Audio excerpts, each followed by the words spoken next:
கிறிஸ்துவுக்குள் மிகவும் பிரியமானவர்களே, ஆண்டவராகிய இயேசு கிறிஸ்துவின் இனிதான நாமத்தினாலே உங்கள் யாவரையும் அன்போடு கூட வாழ்த்துகிறேன். இந்த வருடத்தின் இந்த 3வது மாதத்தின் முதல் நாளிலே உங்களை சந்திப்பதிலே மிகுந்த சந்தோஷம் அடைகிறேன். 2 மாதங்கள் நம்மை கண்மணி போல் பாதுகாத்த தேவன் இந்த 3வது மாதத்திலும் நம்மை கிருபையாய் வழி நடத்துவார்.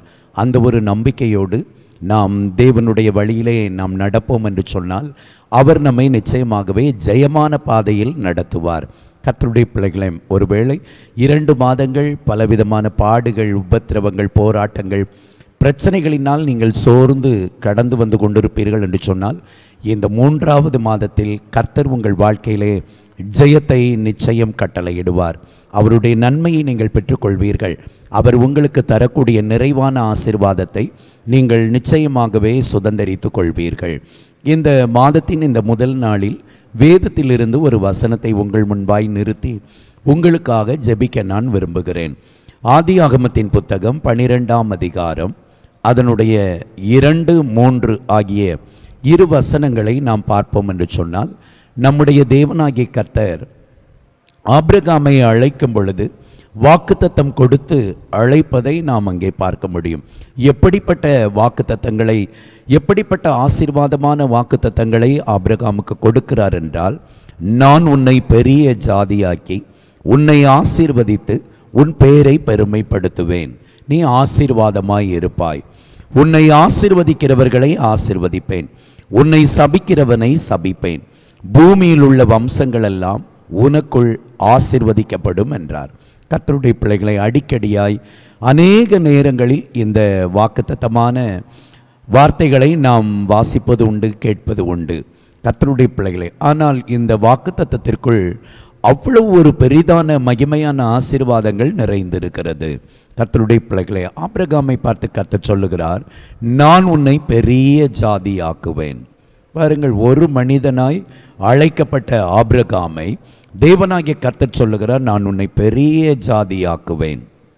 ஒரு முறை தேவனால் அனுப்பப்பட்ட தேவ மனிதர்கள் அங்கே ஆபிரகாமை சந்திக்கும்படியாய் வந்த பொழுது ஆபிரகாமை பார்த்து அவர்கள் சொல்லுகிறார்கள், அவனை வெளியே கூடாரத்திற்கு வெளியாக அழைத்து வந்து வானத்தை அண்ணாந்து பார் என்று சொல்லி அங்கே கர்த்தருடைய தூதனானவர் சொல்லுகிறார்.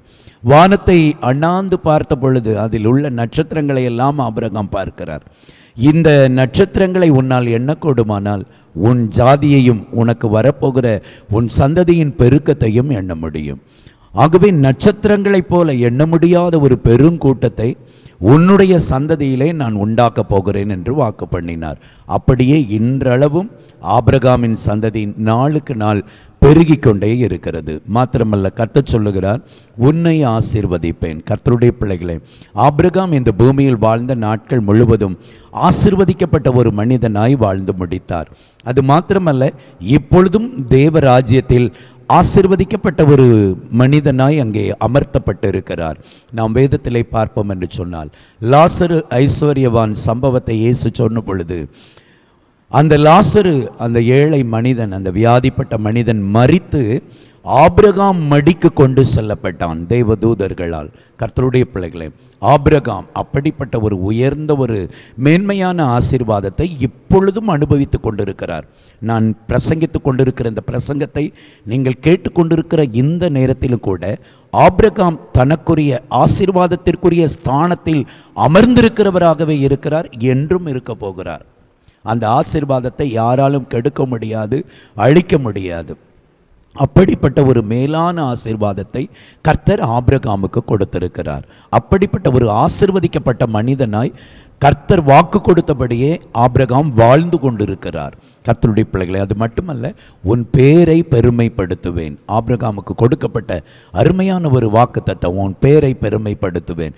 இன்றளவும் ஆபிரகாம் என்கிற பெயர் உலகம் முழுவதும் பெருமைப்பட்டு கொண்டே இருக்கிறது. எந்த ஒரு கிறிஸ்தவ கிராமமாக இருந்தாலும் சரி, சபையாக இருந்தாலும் சரி, அங்கே ஆபிரகாம் என்கிற பெயர் உச்சரிக்கப்படாத நாட்களே கிடையாது. அப்படிப்பட்ட ஒரு மேன்மைக்குரிய பெயராய் ஆபிரகாமுடைய பெயரை கர்த்தர் பெருமைப்படுத்தி இருக்கிறார். மாத்திரமல்ல, கர்த்தர் சொல்லுகிறார், நீ ஆசீர்வாதமாய் இருப்பாய், இதிலே ஒன்றை நாம் கவனிக்க வேண்டும். கர்த்தர் முதலாவது சொல்லுகிறார், நான் உன்னை ஆசீர்வதிப்பேன். இங்கே சொல்லுகிறார், நீ ஆசீர்வாதமாகவே இருப்பாய்.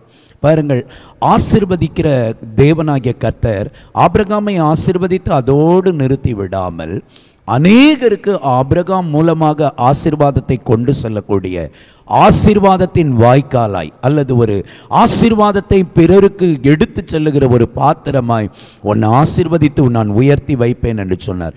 இன்றளவும் ஆபிரகாம் ஆசீர்வாதத்தின் பாத்திரமாகவே வாழ்ந்து கொண்டிருக்கிறார். கர்த்தருடைய பிள்ளைகளை அதோடு நிறுத்திவிடவில்லை, அங்கே அவருக்கு வாக்கு கொடுக்கிறார், உன்னை ஆசீர்வதிக்கிறவர்களை ஆசீர்வதிப்பேன். எவ்வளவு ஒரு அருமையான வாக்கு தத்தம். ஆபிரகாமை பார்த்து கர்த்தர் சொல்கிறார், உன்னை ஒரு மனிதன் ஆசீர்வதிக்கிறான் என்றால் அந்த மனிதனை நான் ஆசீர்வதிப்பேன். அப்படியே கர்த்தர் ஆசீர்வதித்து நடத்தினார். மாத்திரமல்ல, உன்னை சபிக்கிறவனை நான் சபிப்பேன். ஆபிரகாமே, உன்னை சபிக்கிறவனை நீ எதிர்த்து சபிக்க வேண்டிய அவசியம் இல்லை. உன்னை யாரோ ஒரு மனிதன் சபிக்கிறான், உன்னை எதிர்த்து தீமையான காரியத்தை செய்கிறான் என்று சொன்னால் அவனுக்கு விரோதமான காரியத்தை நீ செய்ய வேண்டியதில்லை, நான் செய்வேன் என்று சொல்லுகிறார். எல்லாவற்றிற்கு மேலாக கடைசியாக நான் உங்கள் மத்தியில் அழுத்தமிட்டு காட்டுகிற ஒரு காரியம் என்னவென்று சொன்னால், பூமியில் உள்ள வம்சங்கள் எல்லாம் உனக்குள் ஆசீர்வதிக்கப்படும். இந்த 3வது மாதத்தில் இந்த ஆரம்ப நாளில் கர்த்தர் உங்களை பார்த்து சொல்லுகிற வார்த்தையும் அதுதான், என் மகனே, என் மகளே, பூமியில் உள்ள வம்சங்கள் எல்லாம் உனக்குள் ஆசீர்வதிக்கப்படும். நீங்கள் நினைக்கலாம், அது ஆபிரகாமுக்கு கொடுக்கப்பட்ட வாக்குத்தத்தம் அல்லவா? அந்த வாக்குத்தத்தம் எப்படி எனக்கு சொந்தமாகும்? நான் எப்படி பூமியில் உள்ள எல்லா வம்சங்களுக்கும் ஆசீர்வதிக்கப்பட்ட பாத்திரமாய் மாற முடியும் என்று சொல்லி நீங்கள் யோசிக்கலாம். வேதத்திலிருந்து சில தெளிவான காரியங்களை உங்களுக்கு கற்றுக் கொடுக்க போகிறேன். ஆபிரகாமுக்கு கொடுக்கப்பட்ட வாக்குத்தத்தம் ஆபிரகாமுக்கு மாத்திரமல்ல, அவருடைய சந்ததியில் வரப்போகிற எல்லா ஜனங்களுக்கும், பூமியில் உள்ள எல்லா வம்சங்களுக்கும் கொடுக்கப்பட்டது. கர்த்தருடைய பிள்ளைகளே, ஆபிரகாமின் சந்ததி ஒரு குறிப்பிட்ட தேசத்தில் ஒரு குறிப்பிட்ட பகுதியில் மாத்திரம்தான் இருப்பார்கள் என்று சொல்லி வேதம் சுட்டி காண்பிக்கவில்லை. பூமியில் உள்ள எல்லா பகுதிகளிலும் ஆபிரகாமினுடைய சந்ததி பெருகி இருப்பார்கள் என்று சொல்லி முன்னாகவே தேவனாகிய கர்த்தர் அதை அறிந்திருந்தார். நீங்கள் கலாத்தியருக்கு எழுதின நிருபம் 3ஆம் அதிகாரத்திற்கு நீங்கள் வருவீர்கள் என்று சொன்னால், கலாத்தியர் 3ஆம் அதிகாரம் அதனுடைய 8வது வசனத்தை பாருங்கள்.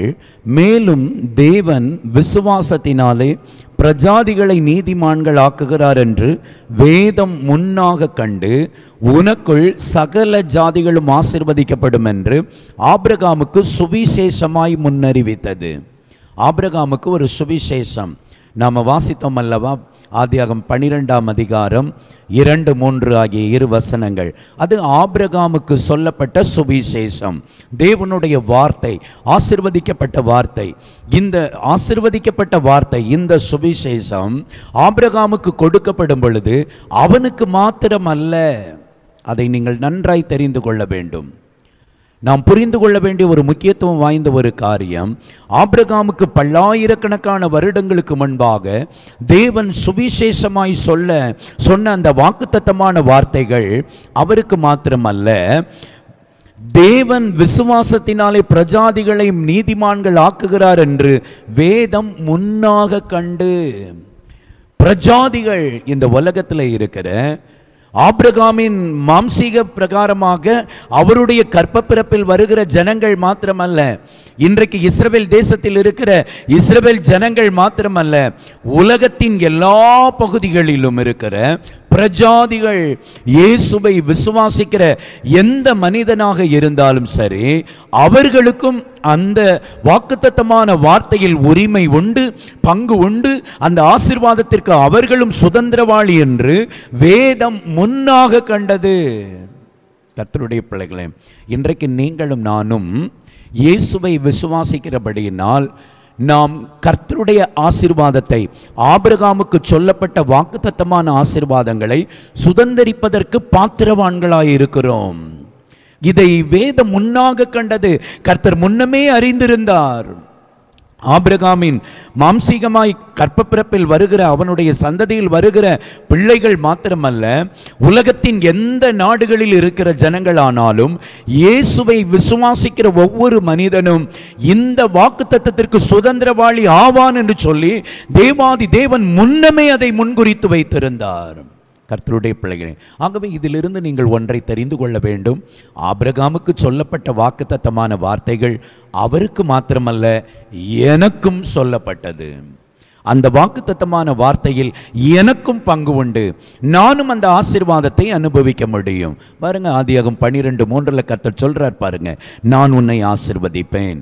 ஆபிரகாம் ஆசீர்வதித்தார், உங்களையும் ஆசீர்வதிப்பார். நான் உன்னை பெரிய ஜாதியாக்குவேன். வாக்கு கொடுத்த தேவன் ஆபிரகாமுடைய ஜாதியை இன்றளவும் பெரிதாக்கி கொண்டே இருக்கிறார். நீங்கள் பெரிய ஜாதியாய் வருவீர்கள். அது மட்டுமல்ல, நான் உன் பெயரை பெருமைப்படுத்துவேன். கர்த்தர் உங்க பெயரை பெருமைப்படுத்துவார். நீ ஆசீர்வாதமாகவே இருப்பாய். இன்று வரைக்கும் ஆபிரகாம் ஆசீர்வாதத்தின் பாத்திரமாய் இருப்பது போல நீங்களும் ஆசீர்வாதத்தின் பாத்திரமாய் இருப்பீர்கள். கர்த்தருடைய பிள்ளைகளே, தேவனாகிய கர்த்தர் வாக்கு எப்படி கொடுத்தாரோ ஆபிரகாமுக்கு அப்படியே ஆசீர்வதித்தார். அந்த ஆசீர்வாதத்தை உங்களுக்கும் கொடுப்பார். ஆனால் ஒன்றே ஒன்று, நீங்கள் கிறிஸ்துவை சார்ந்தவர்களாய் இருக்க வேண்டும். யார் இந்த ஆபிரகாமுக்குரிய வாக்குத்தத்தத்தை சுதந்தரிக்க முடியும் என்றால், ஆபிரகாமின் சந்ததியில் வந்தவர்கள் மாத்திரமே ஆபிரகாமுக்குரிய ஆசீர்வாதத்தை அனுபவிக்க முடியும். ஆதியாகமத்தின் புத்தகம் 22ஆம் அதிகாரம் அதனுடைய 18வது வசனத்தை நீங்கள் பார்ப்பீர்கள் என்று சொன்னால், அதிலே வேதம் மிக தெளிவாய் ஒரு காரியத்தை சொல்லி வைத்திருக்கிறது. ஆதியாகமம் 22:18 பாருங்க.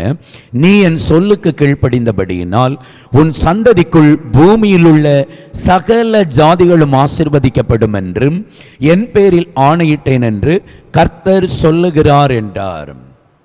கர்த்தர் ஆபிரகாமுக்கு மறுபடியும் அந்த காரியத்தை, மறுபடியும் அந்த வாக்கு தத்தத்தை நினைப்பூட்டுகிறார். மோரியா மலையில ஈசாக்கை பலியிட வேண்டும் என்று சொல்லி கர்த்தர் சொன்ன மாத்திரத்தில் தன் ஒரே மகன் என்று சொல்லி கூட பாராமல் தன்னுடைய மகனை பலியிட துணிந்தபடியினால் தேவனாகிய கர்த்தர் ஆபிரகாமை பார்த்து சொல்லுகிறார், நீ என் சொல்லுக்கு கீழ்ப்படிந்தாய். ஒருவேளை உனக்கு முடியாத காரியம், உன்னால் செய்ய முடியாத கடினமான காரியமாய் இருந்த போதிலும் நீ அதை செய்வதற்கு துணிந்தபடியினால் நான் என்ன செய்ய போகிறேன் என்று சொல்லுகிறார் பாருங்கள். உன் சந்ததிக்குள் பூமியில் உள்ள சகல ஜாதிகளும் ஆசீர்வதிக்கப்படும். அப்போ பூமியில் உள்ள சகல ஜாதிகளும் ஆசீர்வதிக்கப்படணும்னா, ஒன்று, ஆபிரகாமுடைய சந்ததிக்குள் நாம் பாத்திரவான்களாய் மாற வேண்டும். அதிலே பங்குள்ளவர்களாய் நாம் மாற வேண்டும். எப்படி இந்த ஆபிரகாமின் சந்ததிக்குள் நாம் பங்குள்ளவர்களாய் மாற முடியும்? அதுதான் இயேசு கிறிஸ்து. அவர் மீது விசுவாசம் வைக்கிறவர்கள் ஆபிரகாமின் சந்ததியாய் மாறுகிறார்கள். கர்த்தருடைய பிள்ளைகளே, ஆதியாகமத்தின் புத்தகம் 26ஆம் அதிகாரம் அதனுடைய 5வது வசனத்தை பார்ப்பீர்கள் என்று சொன்னால், ஈசாக்கின் இடத்திலே தேவனாகிய கர்த்தர் மறுபடியும் அந்த காரியத்தை தெளிவுபட சொல்லுகிறார். ஆபிரகாமிடத்தில் சொன்னது மாத்திரமல்ல, ஈசாக்கின் இடத்திலும் கர்த்தர் சொல்லுகிறார். ஆதியாகமம் 26:5 பாருங்க. நான் உன் சந்ததியை வானத்தின் நட்சத்திரங்களைப் போல பெருக பண்ணி உன் சந்ததிக்கு இந்த தேசங்கள் யாவையும் தருவேன். உன் சந்ததிக்குள் பூமியில் உள்ள சகல ஜாதிகளும் ஆசீர்வதிக்கப்படும். அப்போ ஆபிரகாமை பார்த்து கர்த்தர் சொல்லுகிறார், உன் சந்ததிக்குள் பூமியில் உள்ள சகல ஜாதிகளும் ஆசீர்வதிக்கப்படும். ஈசாக்கை பார்த்து கர்த்தர் சொல்லுகிறார், உன் சந்ததிக்குள் பூமியில் உள்ள சகல ஜாதிகளும் ஆசீர்வதிக்கப்படும். ஒரு சந்ததியை கர்த்தர் முன்குறிக்கிறார். ஒரு சந்ததி, சந்ததிகள் என்று சொல்லப்படல, சந்ததி, ஒரு சந்ததி. கர்த்தருடைய பிள்ளைகளே, அந்த சந்ததி தான் இயேசு கிறிஸ்து. கலாத்தியருக்கு எழுதும் பொழுது பரிசுத்த பவுல் அதை தெளிவாய் அங்கே திட்டமாய் சொல்லுகிறார். கலாத்தியர் 3ஆம் அதிகாரம் அதனுடைய 16வது வசனத்தை நாம் பார்ப்போம் என்று சொன்னால், கலாத்தியர் 3:16 பாருங்க. ஆபிரகாமுக்கும் அவனுடைய சந்ததிக்கும் வாக்குத்தத்தங்கள் பண்ணப்பட்டன. சந்ததிகளுக்கு என்று அநேகரை குறித்து சொல்லாமல் உன் சந்ததிக்கு என்று ஒருவனை குறித்து சொல்லி இருக்கிறார். அந்த சந்ததி கிறிஸ்துவே. ஆபிரகாமுடைய சந்ததிகள் அதிகமாய் இருக்கிறார்கள். இன்றைக்கு மாம்சீக பிரகாரமாய் பார்ப்போம் என்று சொன்னால், இஸ்ரவேல் ஜனங்கள் திரளாய் பெருகி கொண்டிருக்கிறார்கள். அவர்களை குறித்து சொல்லப்படல. சந்ததி என்று சொல்வது ஆபிரகாமின் மாம்சீக கற்ப பிறப்பில் வருகிற அந்த சந்ததிகளை சொல்லவில்லை. கர்த்தர் ஒரு சந்ததி என்று சொல்லி ஆவிக்குரிய பிரகாரமாய் ஒரு காரியத்தை சொல்லி வைத்திருக்கிறார். அவர்தான் இயேசு கிறிஸ்து. கர்த்தருடைய பிள்ளைகளே, இயேசு என்கிற ஒருவர் வருவார், ஆபிரகாமின் சந்ததியிலே வருவார். இந்த இயேசு கிறிஸ்துவை யார் ஒருவர் விசுவாசிக்கிறார்களோ அவர்கள் ஆபிரகாமுக்குரிய ஆசீர்வாதங்களை எல்லாம் சுதந்தரித்துக் கொள்வார்கள். கர்த்தருடைய பிள்ளைகளே, இந்த மாதத்தின் இந்த முதல் நாளில் இந்த வார்த்தை கேட்டுக்கொண்டிருக்கிற நீங்கள் இயேசு கிறிஸ்துவை விசுவாசிக்கிறீர்களா? இயேசு கிறிஸ்துவை முழு இருதயத்தோடு நீங்கள் ஏற்றுக்கொண்டிருக்கிறீர்களா? அவர்களை உங்கள் குல தெய்வமாக, அவரையே உங்களுடைய தெய்வமாக 100% நீங்கள் நம்பிக்கையோடு ஏற்றுக்கொள்வீர்கள் என்றால், நீங்கள் ஒருவேளை மாம்சீகமாய் நீங்கள் யாரோ ஒருவருக்கு எந்த ஒரு குலத்திலோ, எந்த ஒரு தேசத்திலோ, எந்த ஒரு இனத்திலோ பிறந்திருக்கலாம். கிறிஸ்துவின் மீது வைக்கிற விசுவாசம் உங்களை ஆபிரகாமின் சந்ததிக்கு பங்குள்ளவர்களாய் மாற்றி விடுகிறது. கலாத்தியர் 3ஆம் அதிகாரம் அதனுடைய 26வது வசனத்தை பாருங்க. நீங்கள் எல்லாரும் கிறிஸ்து இயேசுவை பற்றும் விசுவாசத்தினால் தேவனுடைய புத்திரராய் இருக்கிறீர்களே. எவ்வளவு ஒரு தெளிவான ஒரு வார்த்தை. நீங்கள் கிறிஸ்து இயேசுவை பற்றும் விசுவாசத்தினாலே தேவனுடைய பிள்ளைகளாய் இருக்கிறீர்கள். நாம் இயேசுவை நம்புகிறோம் என்று சொன்னால் அவருடைய பிள்ளைகள், அவருடைய சந்ததி. நாம் கிறிஸ்துவின் சந்ததியாய் மாறிவிடுவோம் என்று சொன்னால் ஆபிரகாமுக்கு சொல்லப்பட்ட அத்தனை ஆசீர்வாதத்தையும் நாம் அனுபவிப்போம். ஆபிரகாமுக்குரிய உலக பிரகாரமான ஆசீர்வாதங்களும் மறுமையில் எப்படி பரதீசில் ஒரு உயர்வான ஸ்தானத்தில் ஆபிரகாம் இப்பொழுது அமர்ந்திருக்கிறாரோ அவரை போன்று அந்த ஸ்தானத்திலே நாம் அமர்த்தப்படுவோம். ஆகவேதான் இயேசு இந்த பூமியிலே வாழ்ந்த பொழுது தம் ஜனங்களை பார்த்து, தம்மை சுற்றி இருக்கிற ஜனங்களை பார்த்து சொன்னார், கிழக்கிலும் மேற்கிலும் வடக்கிலும் தெற்கிலும் இருந்து அநேகர் வருவார்கள். அவர்கள் ஆபிரகாம், ஈசாக்கு, யாக்கோபு என்பவர்களோடு பந்தி அமருவார்கள், பந்தி இருப்பார்கள். கர்த்தருடைய பிள்ளைகளே, பரலோக ராஜ்யத்தில் நாம் அவரோடு கூட, ஆபிரகாமோடு கூட, ஈசாக்கோடு கூட, யாக்கோபோடு கூட அந்த ஆசீர்வாதத்தை சுதந்தரிக்க போகிறோம் என்பதை இயேசு தெளிவாய் சுட்டி காண்பித்து விட்டு போயிருக்கிறார். ஒருவேளை நாம் மாம்சீகத்தில் இஸ்ரவேல் தேசத்தில் பிறக்காமல் இருக்கலாம். ஆபிரகாமுடைய ஜனங்களுடைய இஸ்ரவேல் தேசத்தில் இருக்கிற இஸ்ரவேலர்களுடைய சந்ததியில் வராமல் இருக்கலாம். நாம் பிரஜாதிகள். ஆனால் கிறிஸ்துவை பற்றும் விசுவாசத்தினால் ஆபிரகாமுக்குரிய ஆசீர்வாதத்தை நாம் சுதந்தரித்துக் கொள்ளும்படியாகத்தான் இயேசு இந்த பூமிக்கு வந்தார். அதே கலாத்தியருக்கு எழுதின நிருபம் 3ஆம் அதிகாரம் 13, 14 இந்த இரு வசனங்களை பாருங்க. இன்னும் தெளிவாய் பவுல் எழுதி வைத்திருக்கிறார். மரத்திலே தூக்கப்பட்ட எவனும் சபிக்கப்பட்டவன் என்று எழுதியிருக்கிறபடி கிறிஸ்து நமக்காக சாபமாகி நியாயப்பிரமாணத்தின் சாபத்திற்கு நம்மை நீங்களாக்கி மீட்டு கொண்டார். ஆபிரகாமுக்கு உண்டான ஆசீர்வாதம் கிறிஸ்து இயேசுவினால் பிரஜாதிகளுக்கு வரும்படியாகவும் ஆவியை குறித்து சொல்லப்பட்ட வாக்குத்தத்தத்தை நாம் விசுவாசத்தினாலே பெரும்படியாகவும் இப்படி ஆயிற்று. கர்த்தருடைய பிள்ளைகளே, இயேசு சிலுவையில் மரித்தார். சபிக்கப்பட்ட மனிதனாய் அவர் மரித்தார். சிலுவையிலே மரிக்கிறவர்கள் இஸ்ரவேலர்களுடைய வழக்கத்தின்படி சாபம் பிடித்தவர்கள், சபிக்கப்பட்டவர்கள், தேவனால் சபிக்கப்பட்டவர்கள் தான் சிலுவையில் மரிப்பார்கள். இயேசு நமக்காய் சபிக்கப்பட்டவரை போல சிலுவையிலே மரித்தார். எதற்காக? எல்லா சாபத்தையும் நம்மை விட்டு நீக்கி நம்மை ஆசீர்வதிக்கப்பட்டவர்களாய் வாழ வைக்கும்படியாக. ஆபிரகாமுக்கு சொல்லப்பட்ட ஆசீர்வாதமான வார்த்தைகளை பிரஜாதிகளாகிய நாம் சுதந்தரித்துக் கொள்ளும்படியாய், அந்த ஆசீர்வாதம் நமக்கு வரும்படியாகத்தான் இயேசு சிலுவையில் ரத்தம் சிந்தினார். இயேசு சிலுவையிலே தம்முடைய உயிரை கொடுத்தார். இயேசு மரித்து அடக்கம் பண்ணப்பட்டார். மரித்த இயேசு 3வது நாள் உயிரோடு எழுந்தாரே. எதற்காக தெரியுமா? நீங்களும் நானும் ஆபிரகாமுக்குரிய ஆசீர்வாதத்தை பெற்றுக்கொள்ளும்படியாக. கலாத்தியர் 3:14 பாருங்க. ஆபிரகாமுக்கு உண்டான ஆசீர்வாதம் கிறிஸ்து இயேசுவினால் பிரஜாதிகளுக்கு வரும்படியாக. உங்களுக்கு எனக்கும் ஆபிரகாமின் சந்ததிக்கு கர்த்தர் வைத்திருக்கிற ஆசீர்வாதம் வர்றதுக்காக இயேசு இந்த உலகத்தில் மனிதனாய் வந்தார். சிலுவைக்கு சென்றார். சாகும் வரைக்கும் எல்லா பாடுகளையும் அவமானங்களையும் அடிகளையும் வேதனைகளை காயங்களையும் ஏற்றுக்கொண்டார். இதை விசுவாசிக்கிற தேவ பிள்ளையே, ஒருவேளை நீங்கள் கிறிஸ்தவர்களாக இருக்கலாம், அல்லது மற்ற மதத்தை சார்ந்தவர்களாக இருக்கலாம், அல்லது தெய்வமே இல்லை என்று சொல்லுகிறவர்களாக இருக்கலாம்.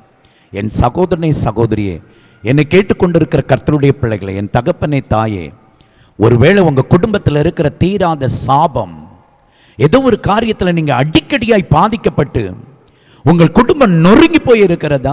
கர்த்தர் இன்றைக்கு உங்களுக்கு ஒரு நல்ல செய்தியை சொல்லுகிறார். அவர் உங்களை ஆசீர்வதிப்பேன் என்கிறார்.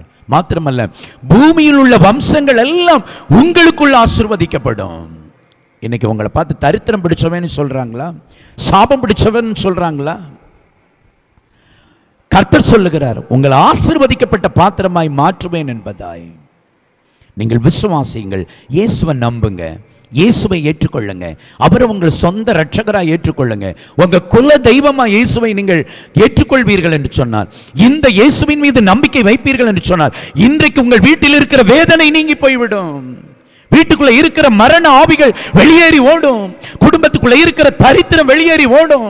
ஏதோ ஒரு காரியத்தில் நசுங்கி போய் இருக்கிறீர்கள், அந்த நசுக்குதலின் ஆவியை கர்த்தர் அப்புறப்படுத்துவார். நான் சொல்லுவது சத்தியம்.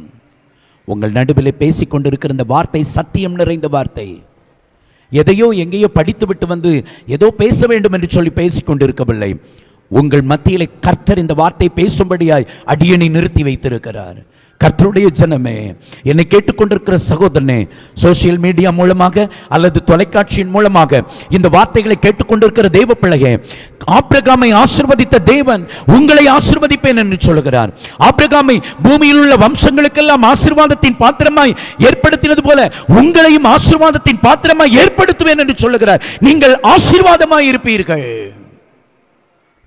அவர் உங்களை பெருக பண்ணுவார். பெரிய ஜாதியாய் மாறுவீர்கள். உங்க பேரை பெருமைப்படுத்துவார். உங்க சந்ததி ஆசீர்வதிக்கப்பட்ட சந்ததியா இருக்கும். உங்களோட நின்று போகாது.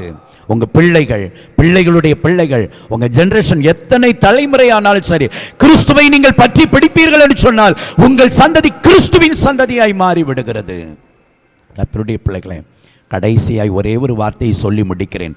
கலத்தியர் 3ஆம் அதிகாரம் 29வது வசனத்தை பாருங்கள். நீங்கள் கிறிஸ்துவின் உடையவர்களானால் ஆபிரகாமின் சந்ததியாராயும் வாக்குத்தத்தத்தின்படியே சுதந்திரராயும் இருக்கிறீர்கள். ஆம் கர்த்தருடைய பிள்ளைகளே, இயேசுவை நீங்கள் ஏற்றுக்கொள்வீர்கள் என்று சொன்னால், இயேசுவை நீங்கள் உங்களுக்குள்ளே அனுபவிக்க ஆரம்பிப்பீர்கள் என்று சொன்னால், அவரை சொந்த இரட்சகராக ஏற்றுக்கொண்டு ஞானஸ்நான உடன்படிக்கையில் அவரோடு கூட இணைந்து கொள்வீர்கள் என்றால் நீங்கள் ஆபிரகாமின் சந்ததியாய் மாறுகிறீர்கள்.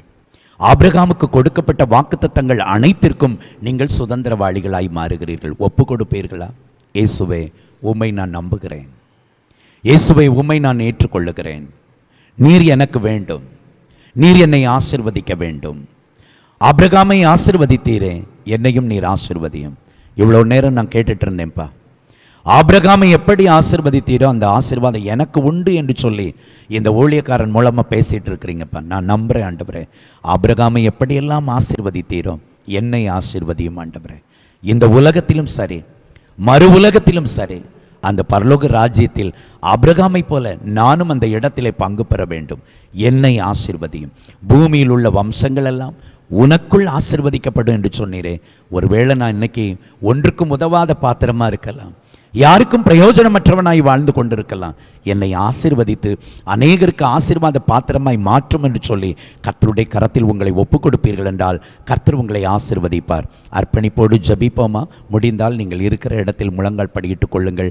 கர்த்தருடைய ஊழியக்காரனாய் உங்களுக்காக நான் ஜபிக்க போகிறேன். கர்த்தர் நம்முடைய ஜபத்தை கேட்பார். இன்றைக்கு உங்கள் சாபம் நீங்கி போகும்.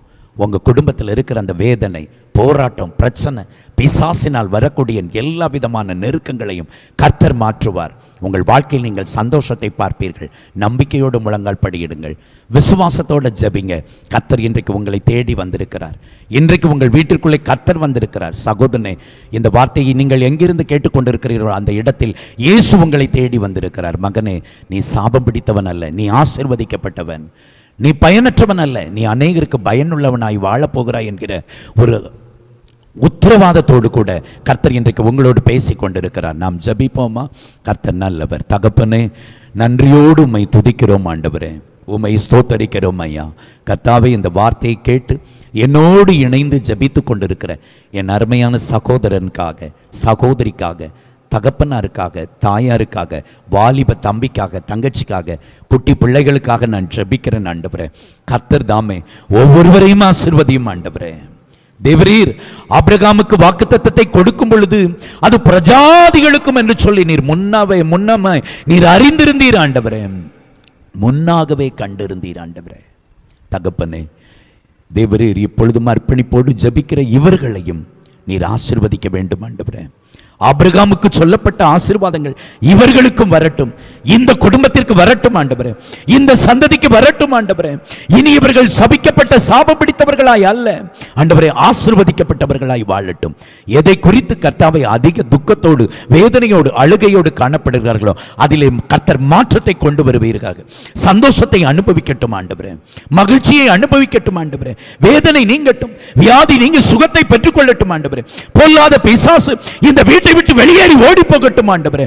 இயேசு சிலுவையில் சிந்திய இரத்தத்தின் வல்லமை இப்பொழுது உம்முடைய பிள்ளைகள் மீது இறங்கட்டும் ஆண்டவரே. தேவரீர் உம்முடைய பிள்ளைகளுக்காக இவர்கள் நன்மையை அனுபவிக்க வேண்டும் என்பதற்காக சிலுவையில் மரித்தீரே, அதை நினைத்தருளும் ஆண்டவரே. அதற்காகத்தானே இந்த உலகத்திற்கு நீர் வந்தீர் ஆண்டவரே.